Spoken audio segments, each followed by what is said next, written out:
Next boar up is a litter mate, but a new resident of Roanoke and Upper Hand. This is Glory Days. This is the boar that was bought by Rosebud Farms there in Pennsylvania, and was housed at Hildy's. Sloan and those guys got to use him. They sold some semen. The pigs have been awesome.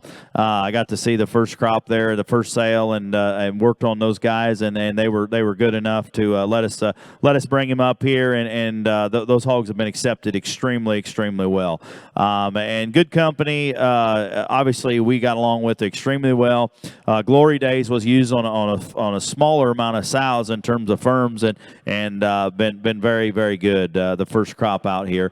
Quite frankly, back on Cinderella, kind of big deal. Also a carrier. Bred by Team Sloan and Hildy. After talking to those guys, I think he's bred very similar to good company. Going to bring power, dimension, shape, muscle, bone, and structure to the table.